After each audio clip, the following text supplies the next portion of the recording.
Jordan, welcome to the Austin Next podcast. Thanks for having me. I think this will be a lot of fun. So I want to start off with you're with America's Frontier Fund.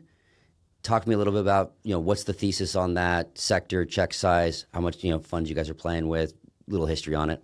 Sure. Well, the genesis of America's Frontier Fund, we're a venture capital firm focused on deep tech for the national interest.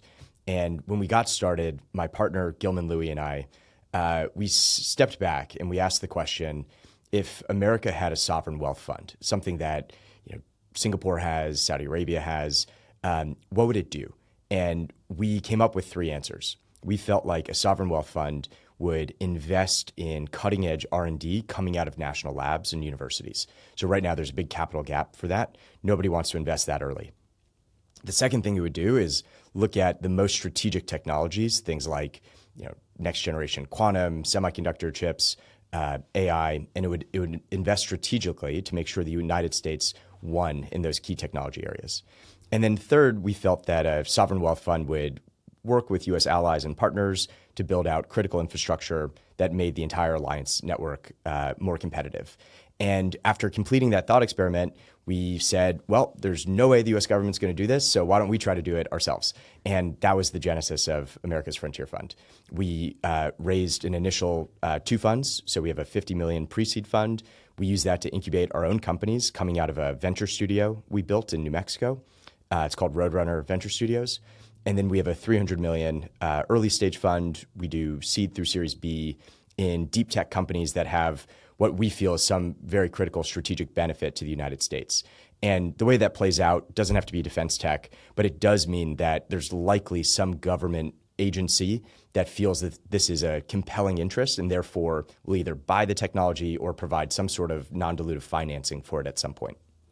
So one of the things I want to pull on the kind of tech coming out of the national laboratory, and I know that like Ben Reinhardt talks a lot about this, like on X, that the types of technologies that might turn into like the horizontal technologies probably have a different funding model than the traditional VC. So how do you think about those? Is it still really that same bucket of, as we were talking about before, like obviously coming from bio and health, used to that kind of technological, it's not the next SaaS app. It's a very different type of capital intensive model. But how are you thinking about those types of technologies that either from a time span perspective or just even like the funding and revenue, like it looks very, very different? It's a great question. So I would kind of break the technology you might find at a lab into three different buckets. On the one hand, you might have a new horizontal general purpose technology or platform that is still a long ways off. It might need 10 to 15 years of continuous R&D, and we will stay away from that. We still have LPs that care a lot about DPI, and we can't afford that long time horizon.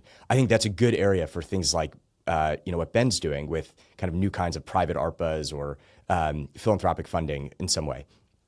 I'd say there's a second category of really interesting new R&D or breakthrough technology that can never become its own company. Like the market's just never going to be big enough. And for those, I think the best thing you can do is kind of package them up, license them, and get IP licenses and revenue from it.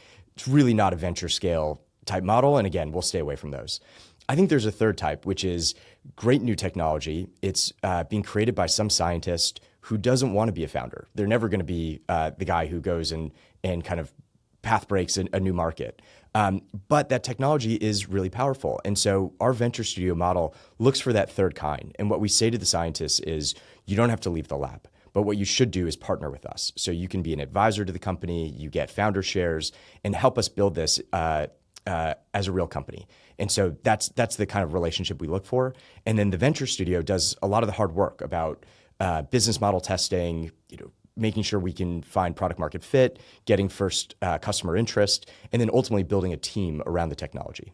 So when you have, I think the more, and feel free to push you disagree, the more radical the technology, the more the business side, that how you implement it, how you get it out there becomes more important, I think. It's not just like, there's very little like, if you build it, they will come, right? Like if you build let's go crazy, right? You build a teleportation machine, right? Like how that actually gets out there, how you think about it, it'd be very, very different. The technology alone is not enough.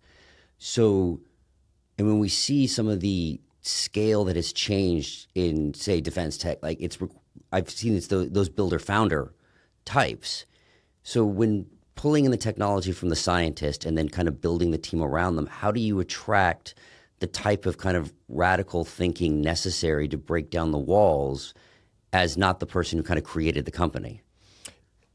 It's a great question. I think I would challenge the like founder mode is required kind of Sure. frame in this sense. You know, a lot of these technologies that are coming out of national labs, they often are going to sell to a couple big customers. So, you know, if you're doing something with, agriculture, biotechnology, there's only a handful of buyers for that. And so, a big part of the development of the business model is really just engaging with the customer, figuring out what it is they want, getting, real feedback, and then iterating with them as you go. And I don't think that requires sort of the Palmer Luckey, character type who's going to establish a new kind of cultural paradigm. I think it requires a experienced entrepreneur who knows how to do that game of find product market fit and sell into a couple customers. I think defense is a uniquely interesting business. The Defense Department is the most sclerotic bureaucracy on the planet. Selling into it is tougher than any commercial customer, and the timelines are long and they don't match up with venture cycles. And so in that environment, I do think the sort of crazy founder character matters a lot because it can attract talent to you. It can kind of break through the media noise and get buy-in from the larger DoD as customer. But I think in these other areas, it really just takes determined, experienced entrepreneurs who can really focus on getting product market fit with their initial customers. So how do you think about when do we know that it is the kind of, it's always easy to see in hindsight, but looking forward, the times that it requires that wholesale change versus, you're right, we're creating transformational products is what we're really creating to be able to go into and fit into the current system. So if you're picking founders, if you're picking companies, whether you're on, and this interesting thing of where are you seeing it from when your venture studio is going out versus the early stage fund, that it requires, there's systematic change that's needed. So there's these kind of additional skills that are needed for the founder versus it's the transformational product that we want to get out there, but it does fit into the current system. This isn't a direct answer to that question, but it's kind of the framework we use. I think with any new company in venture capital land, there's three big categories of risk that you always look for. There's the technical risk, there's the market risk, and then the team risk.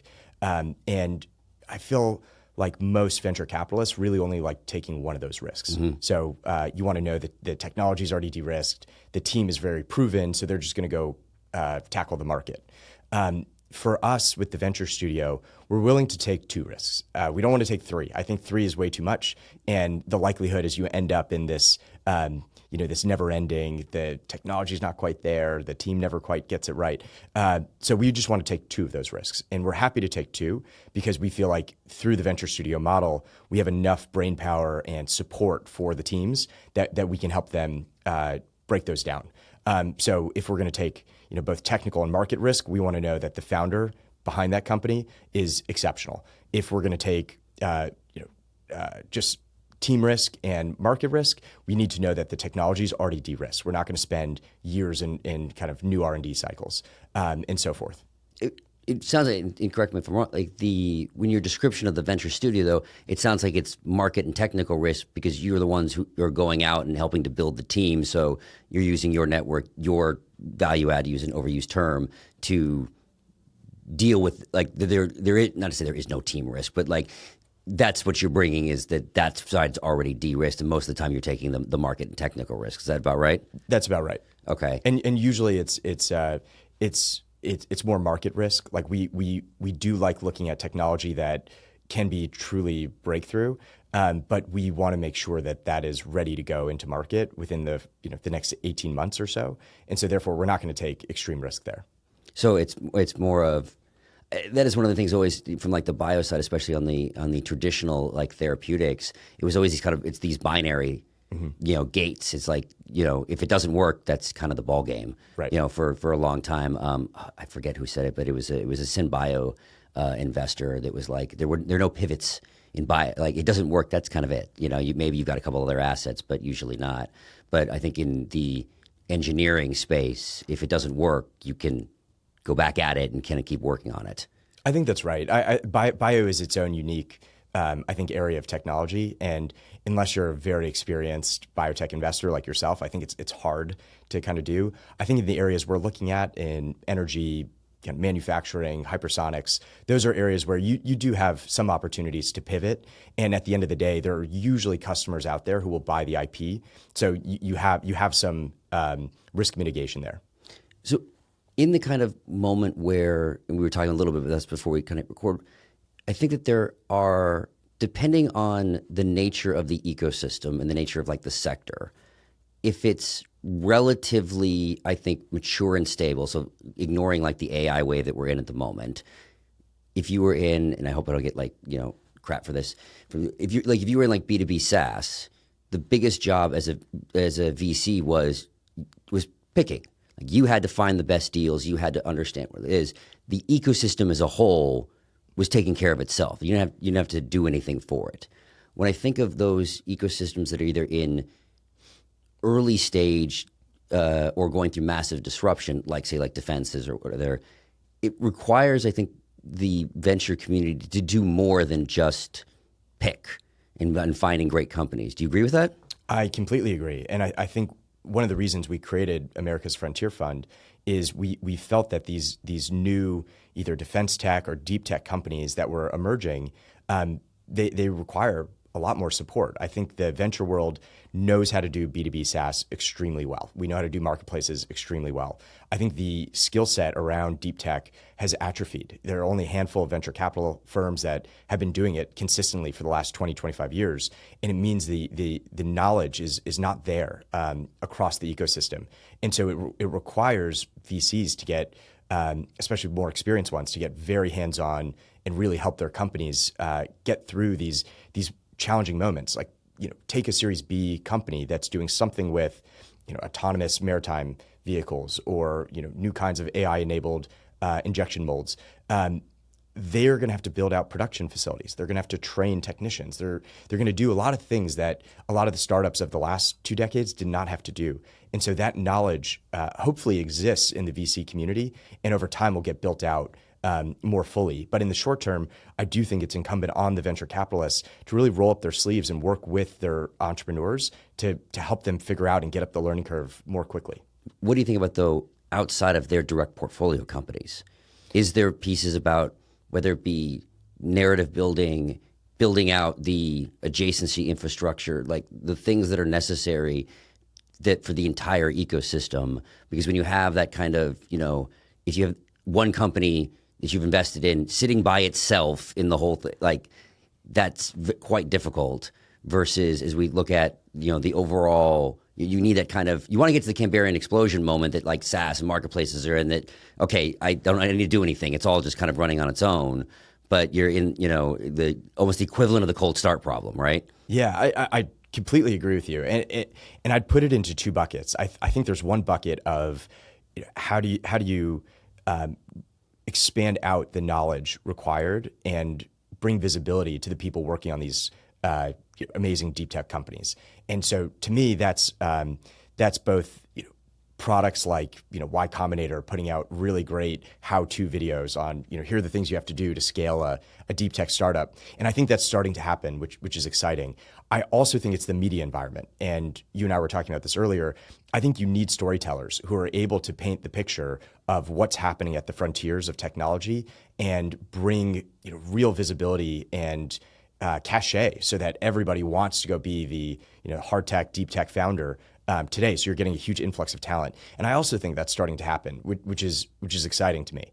The other part of it, which I think is more difficult, is I think what we're missing today are a handful of great examples of recent deep tech or defense tech companies going public. I think Palantir has done an amazing job of breaking up in the space, and Anduril in its own way has also kind of shown everyone this is possible, but you still don't They're still private. You still don't have the exits yet. And as a result, there's a lot of uncertainty in the VC world around what is the ultimate exit multiple for these companies? How do I know what pathway they're going to exit to? Right now, if you were going to sell into a defense prime, the multiples are terrible. They get a 1x or 1.5x on revenue in the public market. And if I'm looking to underwrite a defense tech company, I can't underwrite it to a 1.5 revenue multiple. So the uncertainty about what the exit pathway looks like is actually a dampener, I think, on the space. And that will crack open as soon as you get a few of these companies either getting acquired or going public at very high multiples with great outcomes.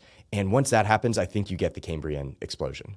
Do you see, I know we've seen, and I haven't seen the sector level data, but I know Q1 of 2025 has seen a massive M&A recently. Now, part of that seems to be the backlog. Obviously, that's all been Wiz being the poster child of those M&As. Do you think we're going to see a lot more defense M&A, or do you think that still has some growing to do before we see that happening? I don't know if it's 6 months or if it's 2 years, but I think in that window, we are going to start seeing a large amount of defense M&A. And I think you're also going to see some IPOs. I think we're getting to the point where a lot of these companies that have been building for the past 8 years or so are getting ready. And there are a whole crop of them that I think are exceptional companies. They're growing fast. They have good management teams on top of them. And I think they're ready to go public. I think you're also going to see the defense primes really try to figure out how to stay alive in this new environment.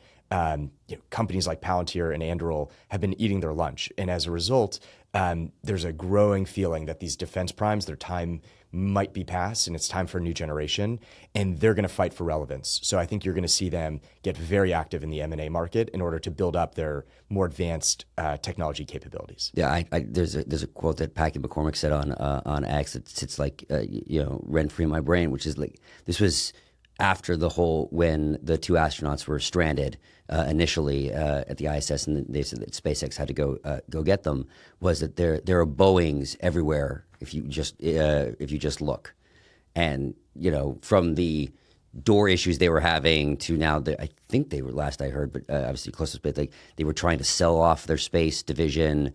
I think they're the poster child of this kind of sclerotic and not ready for the change. That's exactly right. And for the most part, I think it's a culture issue. In Anduril, you have a culture of excellence and moving fast and applying the same sort of methodology for every new product you build and doing it in a way that is as cheap as possible, but as lethal and fast as possible. And large defense primes have not had to have that culture.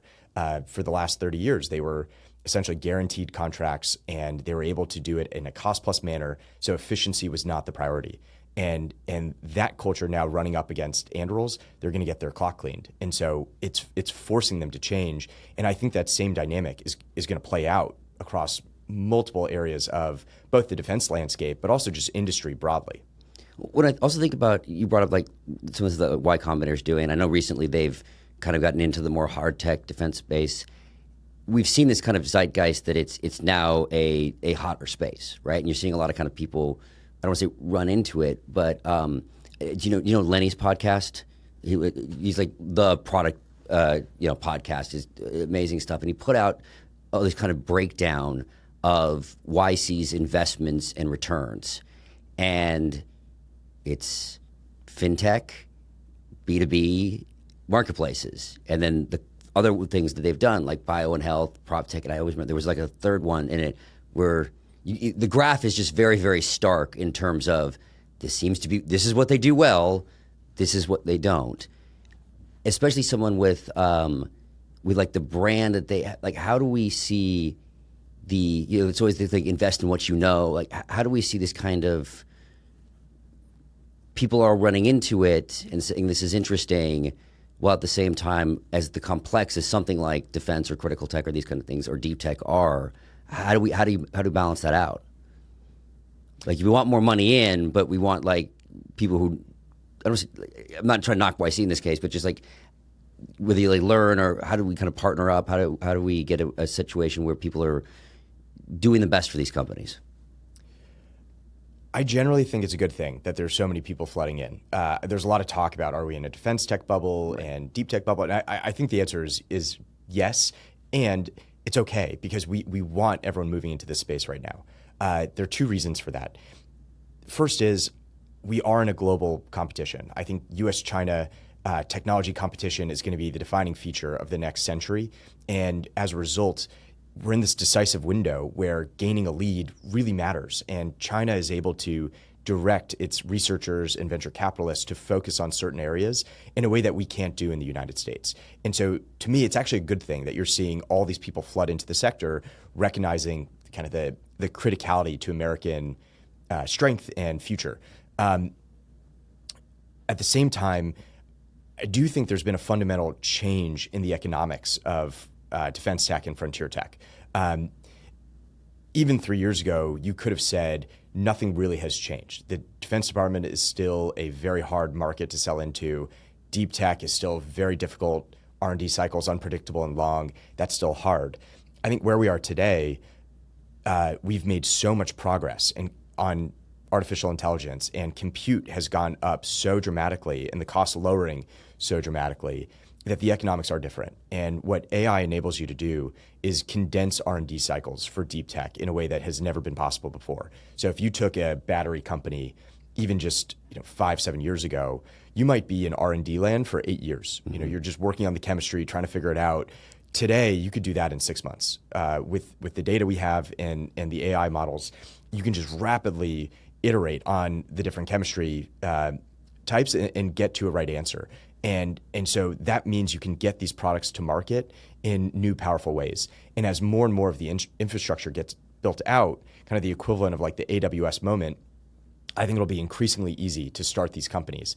And so the fact that you are getting this influx of talent, even from adjacent sectors, I think is going to be a good thing. And it's going to make sure that there's lots of rapid learning and testing. I think a lot of these companies might not make it, and there's some overvaluation in some of the companies given the bubble. But that's okay. I think we're going to learn, and it's going to keep getting better and better because this is a fundamental economic shift.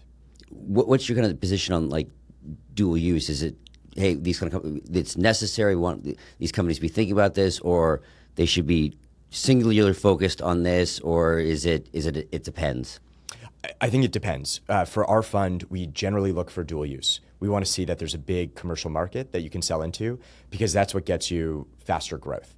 At the end of the day, the defense market is fairly static. It grows at 3 to 5% per year. It doesn't grow very fast.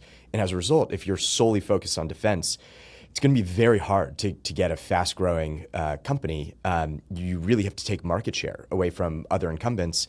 And the way the budget works, that's just very difficult. It takes a very long time. And so it's hard to imagine too many companies replicating what Anduril has done. And if that's true, there's probably too much VC chasing too few of those kind of companies.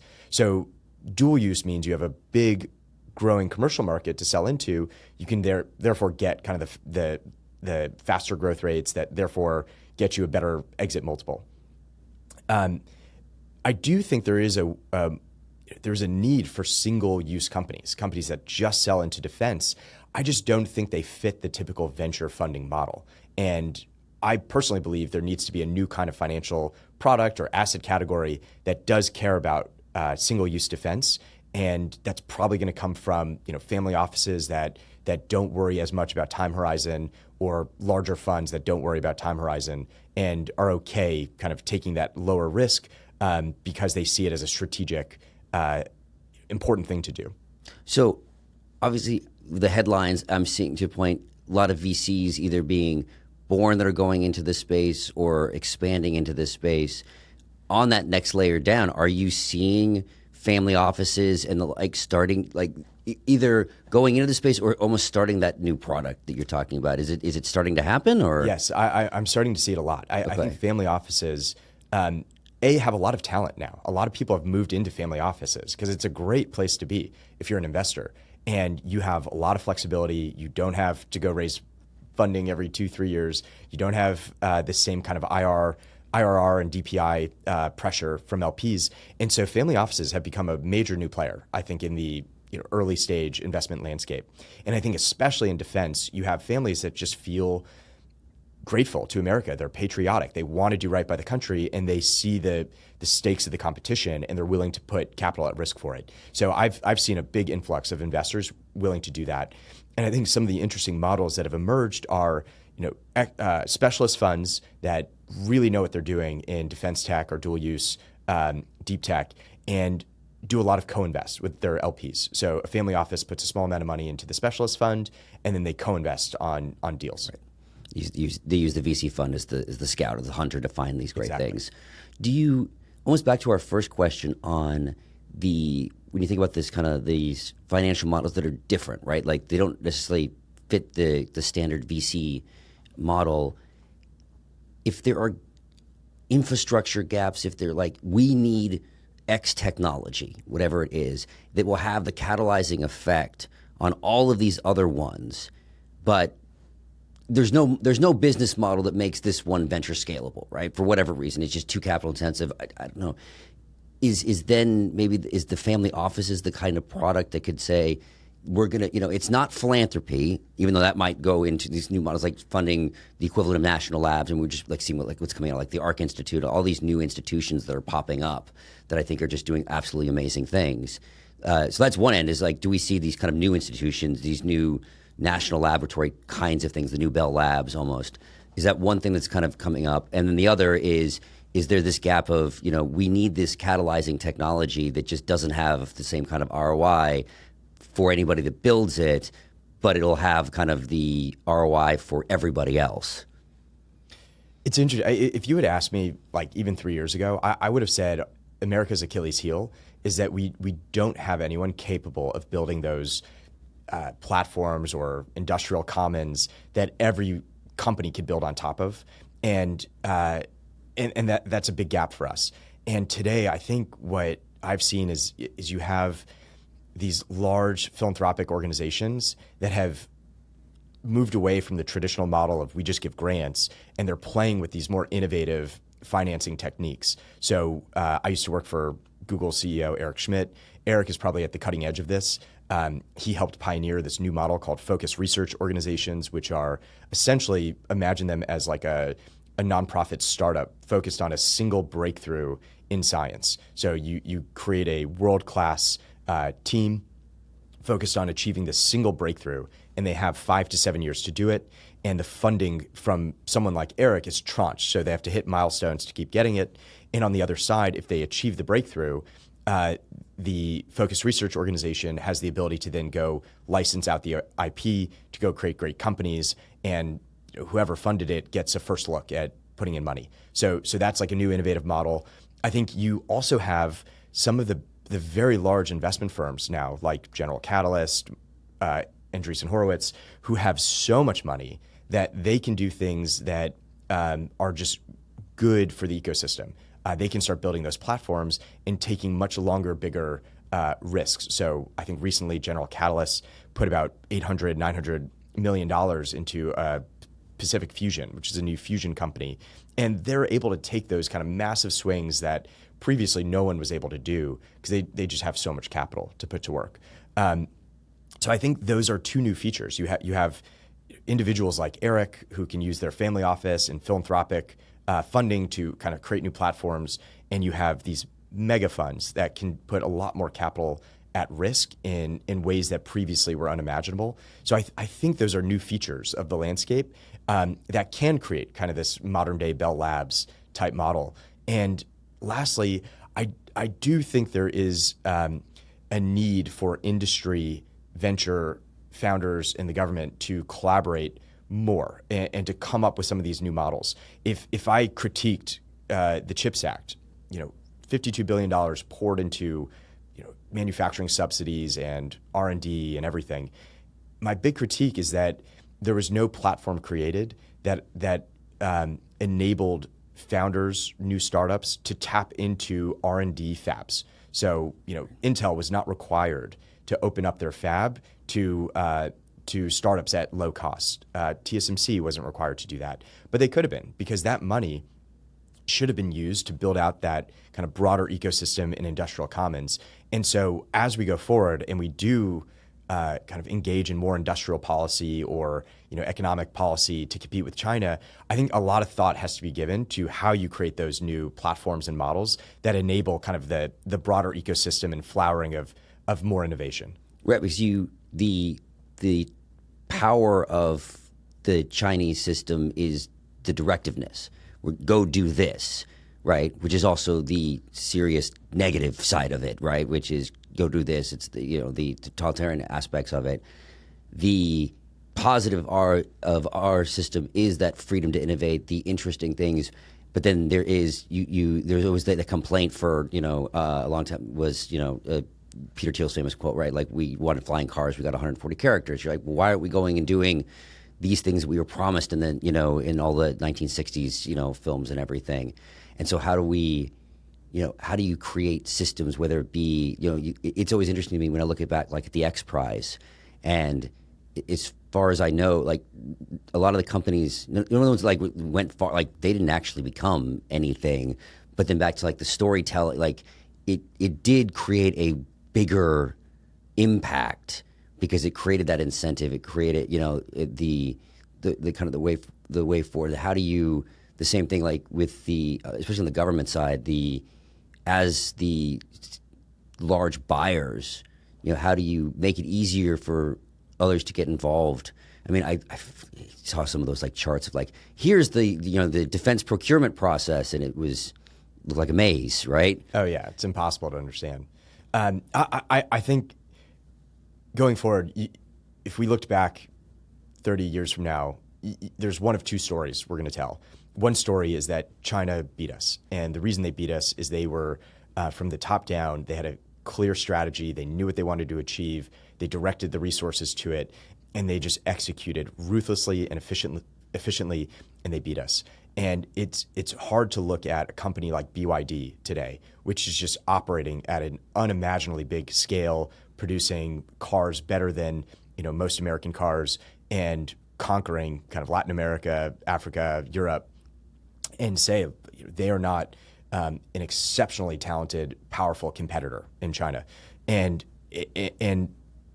that story would be, they just outcompeted us. We didn't have a strategy. We were all confused. Everyone was chasing their tails, and we never got our act together with a coordinated strategy to win. And that could happen. I think the other story is China, at the end of the day, because they're top down, they really screwed up. They misallocated. They stamped down on their great founders like Jack Ma and crushed entrepreneurship. And in the meantime, the United States, the beauty of our system is it incentivizes people to go tackle bold ideas, bold moonshots, take risk, and ultimately result in surprise. You don't know where the next great innovation is going to come from, and our system enables that. And which story turns out to be true is contingent. I think it's all dependent on the choices we make. And what I love in America's history, in our story, is that you get these small groups of people, small networks that just align on some big important mission, and they drive us forward. And I read, like many, Freedom's Forge recently, and it's so inspiring to think of our mobilization for World War II really started with just one guy, Henry Knudsen, calling his buddies and saying, "Hey, could you produce 300 aircrafts, and could you produce 200 tanks on this timeline?" And his friends just saying like, "I don't know, but I'll try." And I think that's a very inspiring story, and I think that kind of collaboration needs to happen again. Yeah, I think the biggest issue I have with the top down is, to your point with when you said surprise, like you can't predict the future.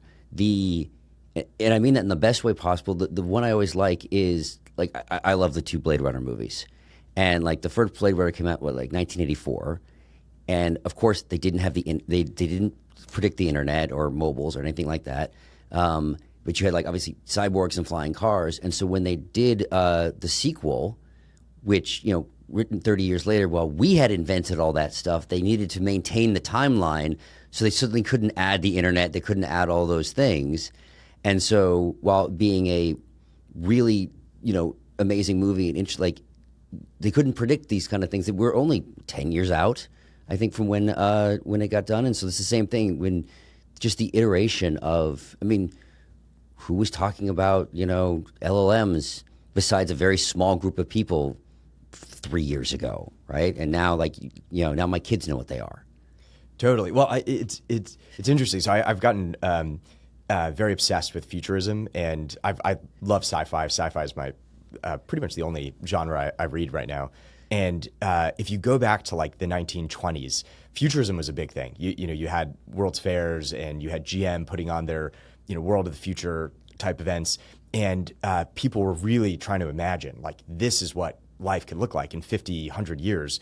And you get these creative, bold visions. And I think what's interesting is that innovation does come from surprise. We don't know which new thing is going to end up conquering the market. As you said, LLMs were not necessarily going to be the dominant kind of AI that emerged, but surprise matters. But I think the vision also matters. So I think it's very rare that you have some breakthrough that somebody somewhere did not kind of put out into the world before as like a story or a narrative, some vision of the future.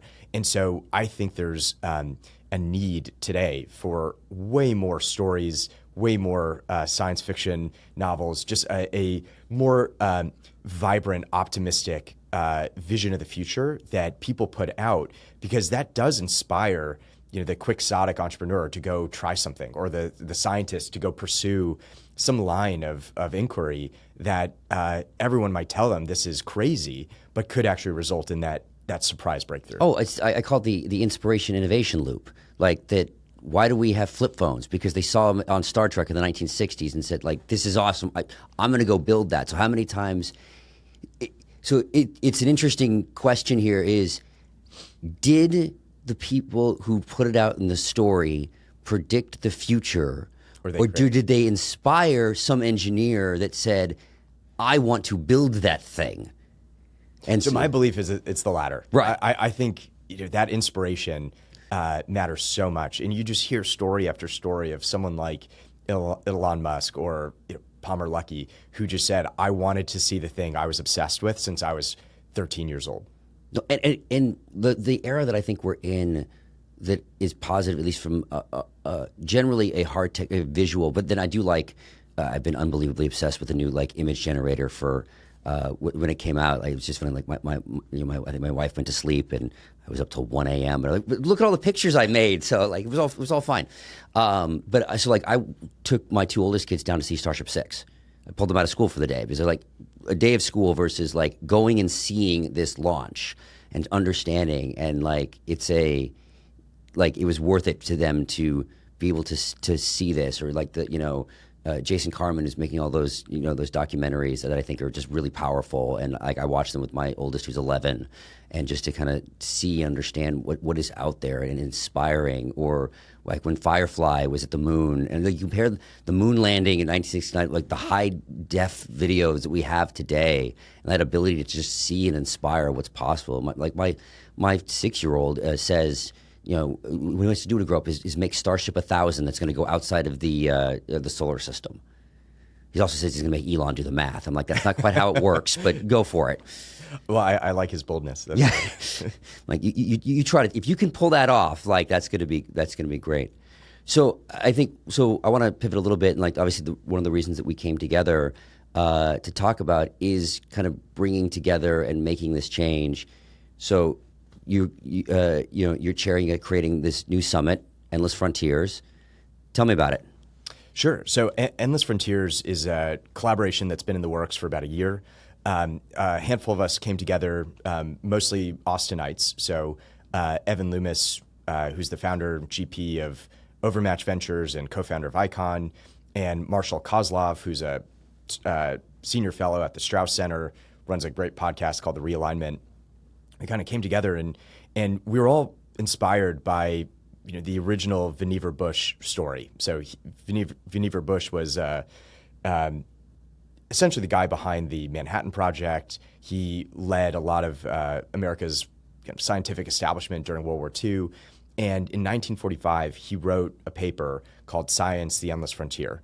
It was a memo to FDR, which made the case that our investment in science and technology was the most important driver of American national security and prosperity. It gives us the ability to solve disease, to increase economic growth, and ultimately protect our national security. And that paper led to the creation of America's entire science and R&D establishment over the next 80 years. So the National Science Foundation came out of it, as well as just the kind of amazing collaboration between industry and academia that we've had. And that's been sort of the crown jewel of American innovation. And we felt that something similar needs to happen today. We need this new kind of national alignment behind competition. Like, we have to rebuild the pillars of American strength if we want to win this current decade. And so what we wanted to do was bring together some of the smartest minds in the country from the policy world, the research and academic world, investors, founders, media figures, to spend 3 days together here in Austin and really think through kind of what are the deep, deep problems we face today as a country, and what are the important solutions that require this interdisciplinary collaboration to solve. I think America needs collaboration between all these groups. Today, we're very siloed. The universities operate in their own world, founders operate in their own world, but we need them to work together if we want to win. And this is sort of our answer to the thing we were talking about earlier with China.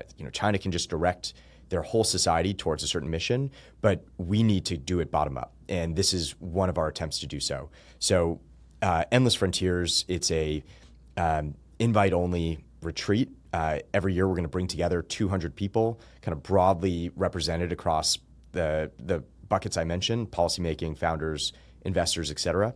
And the goal is to not only kind of generate new ideas, but also to create new collaborations that we think will meaningfully advance America's national interest. So how do you think about it, like, structurally? Like, when you think of retreats or conferences, there's ones that are, okay, the stage is what matters, right? People are on the stage a lot of times, and it's like, those videos go viral or whatever. Other ones I think of is, it's not even like the presentation of the matter. It's all like the deal making that's happening in the corridors. Mm-hmm. So, and then you have like I'll take the other angle, the negative, which is like everyone goes, they trade business cards, nothing ever happens. So how are you thinking about it to actually make it an impactful 3 days that resonates beyond those three days? We designed it as sort of the anti-conference. I personally hate conferences. I don't like going. I never carry business cards, and I don't like sitting in the audience and just watching people on stage. I find it not that useful. I think most people in that setting, they kind of rehash the same talking points. And so we didn't want to do that. And we specifically said we were not going to have any keynotes. We're not going to have anyone on stage for panels. There's not going to be any just sort of sitting in the audience and listening. And that actually meant we were not going to get certain speakers to come. There are some people who, if they're not getting sort of pride of place, they won't show up. And that was okay to us, because that's not what we want. We want people who commit to 3 days together. They're going to be there the whole time, and they want to engage in kind of deep discussion. And so the way we designed the 3 days is almost every aspect of it is curated for the guests. So we hand-selected them because we believe they have something important to say or some ability to impact the national interest. And we want to put them at tables for meals and into small groups for discussions that can really lead to them making the most of their insight and getting to know other people who, through their engagement, through relationships that get built, something meaningful can happen in the world. And so the design of this is really this like focus on small group discussion, intimate relationship building, but with a mission. Everyone there is expected to go on from the summit and really try to do something meaningful for the country. And what we want to do is help them as they go. So the final piece of the design is we're going to do this every year for 10 years. And we put 10 years as a marker in the sand saying, this competition with China is going to be won or lost in the next decade. And so we want every year to evaluate, are we making meaningful progress, and inviting people back who really contributed to that, and adding people in who we think can keep that momentum going. So from a thematic structure, like, is it deeper than, I'm assuming from what you're talking about, than obviously the broader things that we've talked about? Like what is the exact focuses of like this year's? So this year's summit is the overarching theme is how do we rebuild the pillars of American strength, and we've broken it down into 5 kind of core categories. The first is defense. So how do we build a defense industrial base that can operate at speed and scale and with maximum lethality? Reindustrialization. So how do we build back America's production capabilities in manufacturing and processing? Resilience. How do we protect our supply chains and critical infrastructure here at home? Reinventing government. So I think there's a lot of focus today on how to make government more efficient. We think that needs to go not only in the cuts and efficiency direction, but also how do you make it more effective, more capable, so that it can meet the challenges of today with speed and efficiency. And then lastly is kind of national will, national cohesion. How do we align on a real vision for America going forward that can inspire the entire country? And I think that inspiration element is really important. JFK inspired us to go to the moon by calling on us to pursue what was hard. And I think today we need a similar kind of national will to say, for this new era, American values still matter. Like, we make the world safer, and to call the next generation to that higher purpose. So those are the 5 themes of this conference. And what we wanted to do was make this broadly representative of the Austin and Texas ecosystem. So we have several co-hosts behind the summit: University of Texas Austin, Texas A&M, Rice University, and Baylor University have all stepped forward as our academic co-hosts. The Council of Foreign Relations also is a partner, so they're another co-host, which is quite amazing that this organization, it's kind of like the most well-known foreign policy organization in America, in New York and DC, is now coming to Texas to do stuff here. I think that's a big signal of Texas and Austin's growing importance in these discussions. And then lastly, we wanted the venture ecosystem and startups from Austin to also be involved. So 8VC, Overmatch, America's Frontier Fund, we're all sponsoring the event. So how do you think about I want to think of the national will perspective, since you're not, there's a lot of other, we talked about this a little bit before, like you got, the reindustrial, conferences that come about, the American Dynamism, that a lot of those obviously go viral. They've got, really great speeches, and it's a lot more of that kind of structure, at least what I've seen. Like, I haven't attended either, but that kind of structure.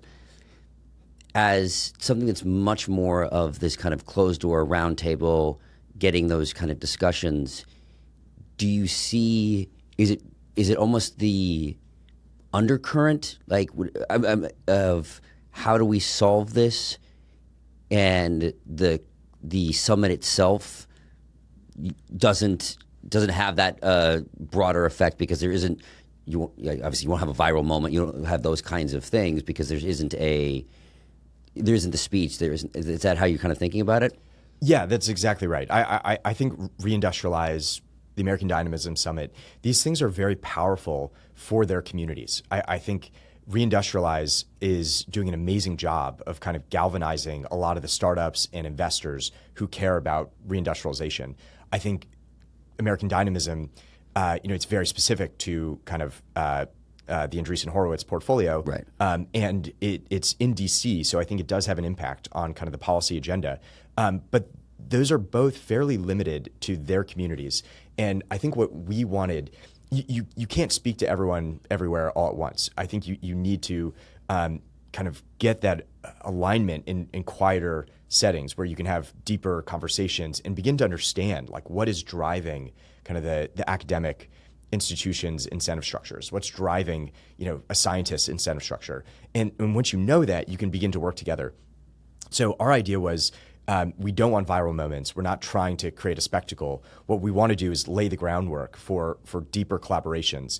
And when it comes to something like the national will, I think things that will ultimately kind of define the zeitgeist are things like media and culture and film And I think there are lots of things that a group like the one we're bringing together can do.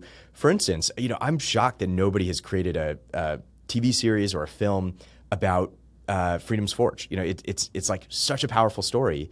It is made for TV, and yet no one's done it. And we're bringing together people who could finance that, and media figures who could write that script. So that's kind of our goal is to lay the foundations that can lead to all these other collaborations in high leverage ways. How much would you say almost the Austin part of it was one of the things that I think is almost going under the radar is how much Austin over the last, I don't know, X number of years, maybe 4 or 5 years, has become a real power center. And I think that it's under the radar as a power center because people just aren't paying attention to how many connection points there are that are going on here. So what would your guess be rough, that Austin versus outside Austin it's going to be at the summit?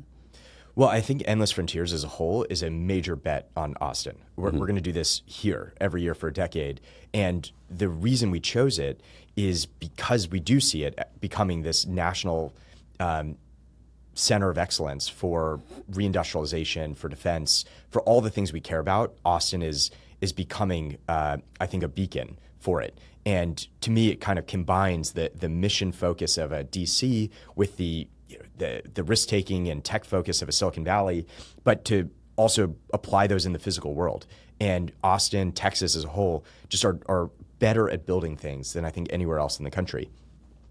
There are also some elements of Austin that, as you said, are under the radar.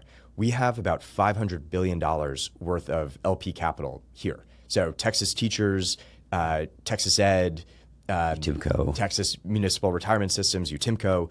These are some of the biggest pools of capital on the planet. And they're all here. They're all within 2 square miles.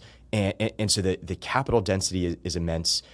You have Army Futures Command, you have Space Command, you have tons of government agencies who are building offices here. You have incredible companies. You have huge industry like Tesla, SpaceX, Samsung, all in the vicinity. So this is becoming a super region, I think, for all the things we care about. And I think that's going to only increase. There's a bill right now in the Texas legislature to create a Texas Sovereign Wealth Fund that would specifically focus on technology and infrastructure that would benefit the state and U.S. national security. So I just think there's going to be so much to come. And so the breakdown for this summit, it's going to be about 30% local Austinites and then 70% from the rest of the country. And I think that balance is the right balance. We should be overrepresented in that gathering, but we also need all these other ecosystems to be a part of it. Yeah, you want to pull everybody in, especially given what you described it's so many different pillars. So I'm assuming it's not 30% Austin, 70% DC, right? It's a great mix of all of these different things. So how do you see it reverberating here? What do you see the next effects of Endless Frontiers here? You said it's the bet on Austin. Over the next between year 1 and year 2, what do you think that Endless Frontiers' effect will be for the ecosystem? So my hope is that out of this first conference, we're going to have a couple major initiatives that come out of it. So, for instance, one of them, Austin Community College is sending one of their top executives. Austin Community College is a national treasure. They are one of the best in the country, and what they have done better than anyone is integrate with the local industry. Yeah. So they embed with Tesla and help build their technician pipeline. They embed with Samsung and basically train all of their engineers. So what I want to see is ACC now build that same integration and pipeline with the amazing startups that we have in the city. So there are a handful of them that are on the cusp of building major production facilities. Companies like Saronic, Icon. These are amazing companies that need tens of thousands of technician type jobs, and ACC can build that. And so if we can show that here we have the kind of pipeline, the talent pipeline built out between startups and the larger companies, I think that's a model for the nation. So I want to see that kind of emerge as a collaboration. I think the university system here, the co-hosts we have, Texas A&M, UT Austin, Rice, Baylor, these have the potential to replace the Ivies. I think right now you're seeing Ivy League funding dry up from the federal government. I think their reputations have been hit, and you're starting to see incredible talent choose, a Texas A&M and a UT Austin over a Harvard and a Stanford. And that might sound like crazy today. I think if you fast forward 3 years, it's going to be the norm. And I think there's a moment where those universities can come together and say, we are going to change the relationship between the universities and the national interest. We want to build for America, and here are the ways we're going to do it. We're going to create new R&D parks. We're going to create new testing facilities. We're going to open them up to startups and industry, and we're going to break down that wall that typically divides kind of industry from the universities and make it so we are innovating better, faster than anywhere else in the country. So I hope we see that. And then I also think there's. I want to actually pull, because the universities you mentioned, obviously a number of them aren't in Austin. Mm-hmm. So how do you? And I've talked about this a number of times in the podcast. The Texas as a whole, as a mega region, has a really interesting dynamic, because I think this is something that always drove me crazy in California. Is you had. It was the only other state really that could be a mega region with the Bay, LA, and San Diego. But there was almost this kind of concerted effort, like, we don't want to work together as ecosystems. You had individuals who knew each other, versus in Austin or in Texas, like, there is this kind of connectivity that just naturally there, and a nice, like, competitive sense. There's not this, like, no one in Dallas is being like, oh, well, if we're just like Houston, like, those would be fighting words actually. And so you kind of have that even in the spread, and there's become these first principles that are different in each of them, and in each of these kind of in the triangle. So how do you see that kind of reverberating both at Endless Frontiers and then beyond? Well, I think that's exactly right. And we're so proud of the fact that we did get those 4 universities to all collaborate around this and to join hands as co-hosts. And it speaks to that point, that this broader region is what really matters. And I think Austin is able to drive a lot of the activity, given that we're the state capital. There's a lot of funding here. There's a density of tech talent here. But the broader region does matter, and each of those cities has a role to play, and everything in between becomes amazing land where people can go build. And so the fact that you can drive from Austin 3 hours to Dallas, 3 hours to College Station. You're driving a lot faster than I am. Drive to College Station. We're in this triangle that in the center of it, there's just so much potential to build. And it should be no surprise that a company like SpaceX is literally in the center of that triangle, because you get to pull from the resources of all 3 kind of mega cities. And I think that's what makes this region so special.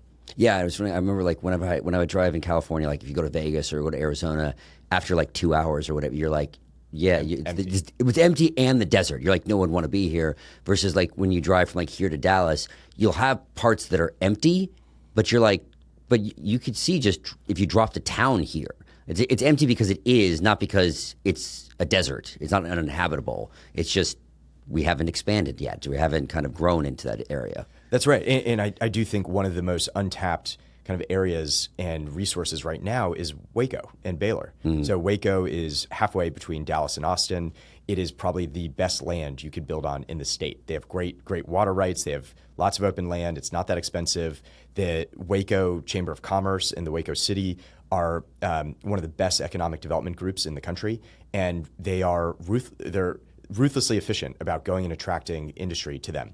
And that area is amazing for companies to come in and build, because you get to pull in talent from Dallas, you can pull it from Austin, you can pull it from A&M, and it's fairly close to all of them.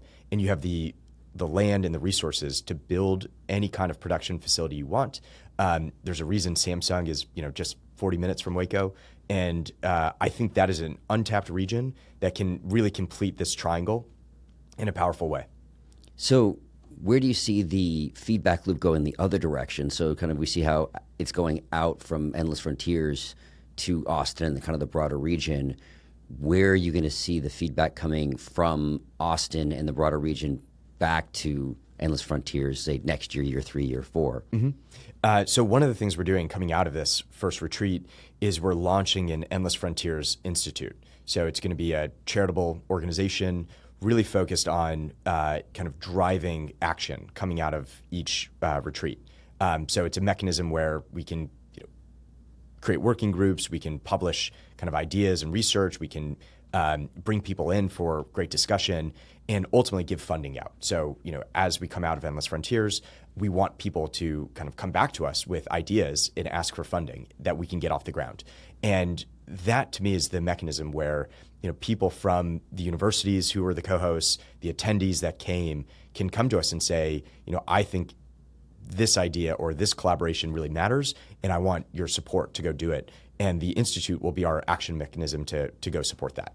And as we go forward, we're going to keep every year inviting that 30% from this region, and therefore, continuously get that input from the ecosystem into Endless Frontiers. So are you going to cap at 30 or cap at 200? Because given the growth of the ecosystem, that's going to be a hard thing of saying the more important this region becomes, the more people we're going to bring to Endless Frontiers. So I would be so happy if we look back 10 years from now and we see that 70% of each one is coming from this region, because these are the people driving America's strength. How do you see? We talked obviously we're a bit on defense, and I know that when I've talked, when Evan was on the podcast before, critical tech is a bit broader than that. How do you see that interacting though with, not specifically, let's say, dual use, but with other sectors and industries within the ecosystem? Do you see talent trading? Do you see, one of the things that I think of is there's so much of this. We have these kind of centers of excellence, right, in these kind of sectors, but then you have the real fun is when you have those creative collisions between the person who was a deep in manufacturing or the deep in, one of the companies right now like Base Power is I think he was I think Justin was at SpaceX, and then Zach was in finance, and was that coming together, which produced Base Power, which is all about new models and resilience and infrastructure for power. So, which is those interesting interconnections. So, how do you see that sector, things like Endless Frontiers, driving those kind of creative collisions? Because I think one of the issues with Austin on a number of levels is for how large it is and the growth that we've gone through, it suddenly became a lot more fragmented, I think, recently. That's interesting. I'd love to hear kind of more of what you're seeing on the fragmentation. But I agree that the creative collisions are sort of core to not only our idea for Endless Frontiers, but I think for the growth of this ecosystem broadly. My view is that many of these deep tech categories all have national security components to it. The world we live in is now driven in almost every way by kind of progress in energy, manufacturing, space and aerospace, and then all the component parts of those. So critical mineral processing, automation and robotics, autonomy. All these things kind of have commercial, huge markets, but they have national security implications. And so dividing, which ones are defense versus which ones are just kind of broadly national security focused or economic competitiveness focused is too hard. So we don't really do that. We look for more of how can one of these technologies really advance America's strategic position and our interests, and that often is at the intersection of one of those major technology areas in some new kind of problem or need. And so to be concrete, I think that cross-fertilization can take place where you take someone from Tesla, who's an expert in building kind of automated factories, and then applying that to shipbuilding. America is losing its shipbuilding capability. We have 2 shipyards left. Right. Tesla has shown how we can create amazing gigafactories to create cars. What if we applied that same methodology now to shipbuilding? And we could do that in Galveston and create the world's greatest shipyard here in Texas. I think that sort of cross-fertilization hopefully will come out of something like Endless Frontiers and this region more generally. Yeah, it's interesting. We talked about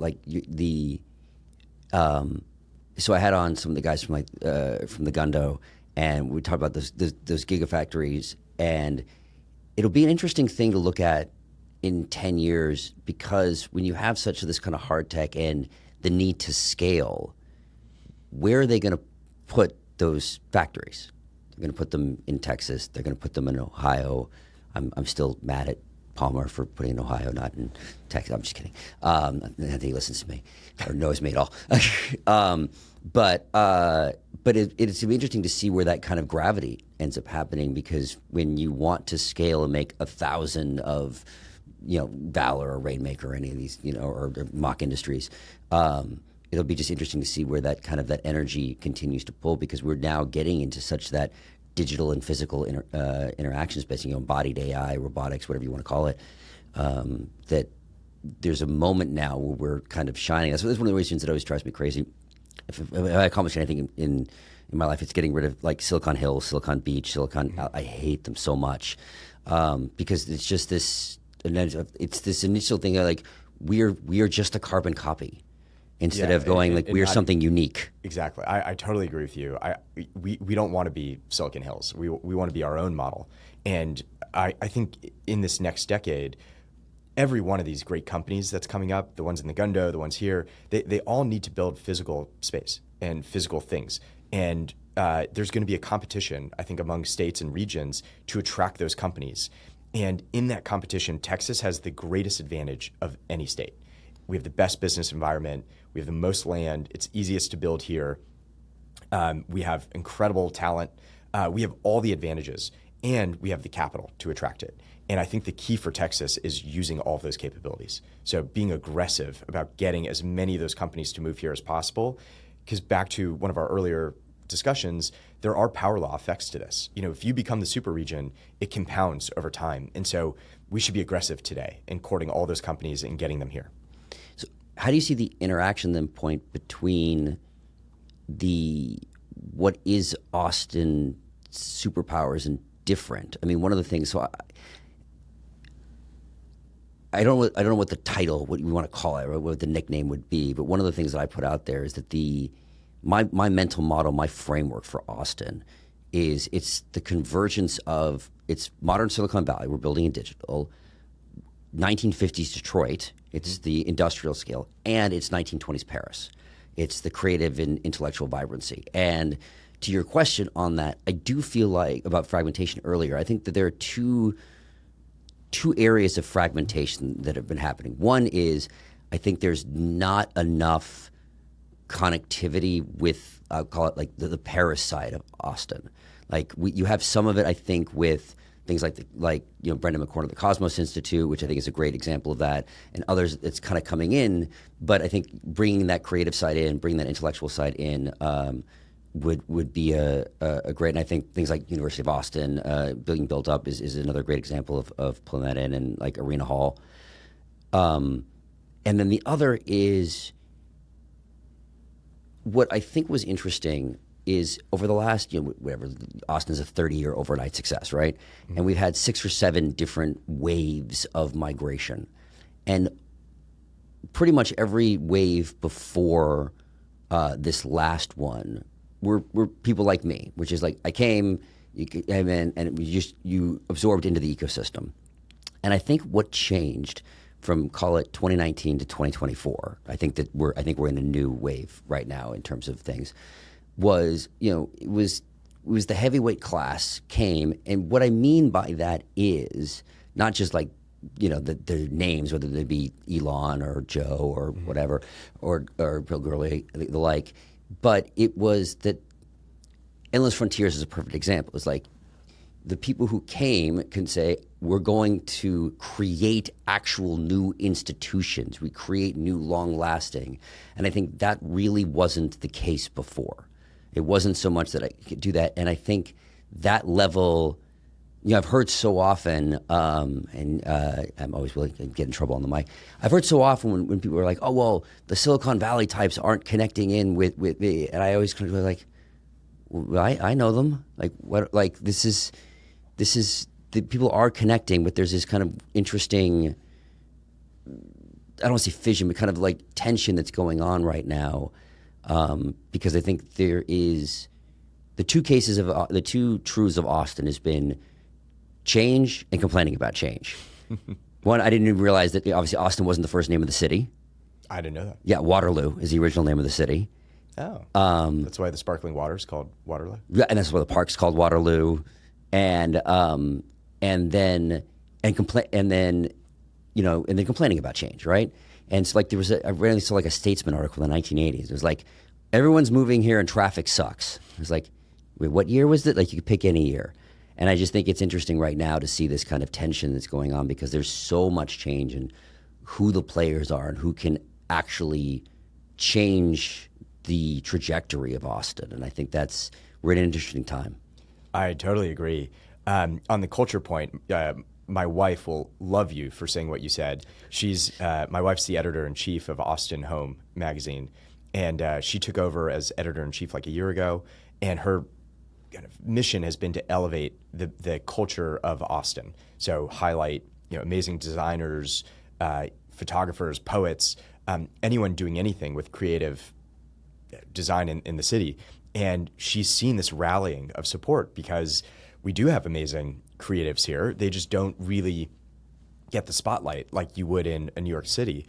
And her goal is to help attract so much more culture and to position Austin as like a global design hub, to show the world that like Austin has a unique aesthetic, a unique approach to design. And I think that kind of energy, like how do we bring in the world's best singers and opera and then, dance and music is something that will contribute to what you're talking about. And I think it's happening. It's taking off. And the more of that you have, kind of the more vibrant the city becomes.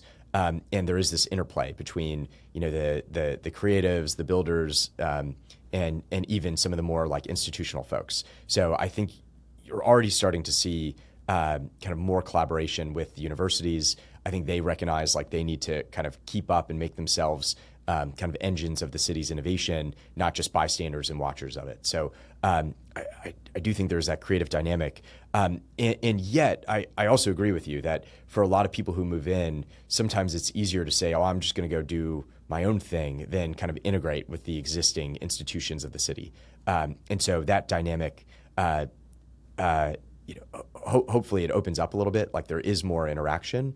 But that creative tension is also good too. Right. New institutions are great as well. And lastly, I would say we do need some more quirky, kind of crazy people here. There's this young guy named Josh. He's building what he's calling Pioneer Town, or Frontier Town. It's down in, I forget the name of the city, but it's like 40 minutes. Oh, is this south. Lockhart? This Prototown? Yeah, Prototown. Yeah. Lockhart. So, you talk to Josh and he's a quirky, crazy Actually, guy. I put out, Josh, you're welcome on the podcast. Yeah, Talk about Prototown. And what he's doing is amazing. he's just visionary and saying, I want to see a new city where anyone can build. And we need some more people like that who just are quirky, off the wall, but can like really bring a energy and dynamism here. Yeah, actually, I heard there are 8 new city projects in the Austin region. Wow, that's incredible. Yeah, I'd heard of like 1 or 2. It's Me just, too. It's, That's wild. It's nuts. It's crazy. So but we can go for probably a lot more time. This has been a lot of fun, but I always end with the same question. So what's next, Austin? I think what's next for Austin is, I actually think it's in the arts and culture. I think making Austin this incredibly vibrant hub of, it's the place where the Paris Opera is going to come on their tour and the New York Ballet is going to come on their tour because you don't want to miss this ecosystem. And I think once we hit that status, I think the city really takes off. It means the storytellers are here, the most creative people are here. And when you combine that with the existing resources and things we have, I think the city has no limits. So what's next, Austin? We're glad you've joined us on this journey. Please subscribe at your favorite podcast catcher, leave us a review, and let your colleagues know about us. This will help us grow the podcast and continue bringing you unique interviews and insights. Thanks again for listening, and see you soon.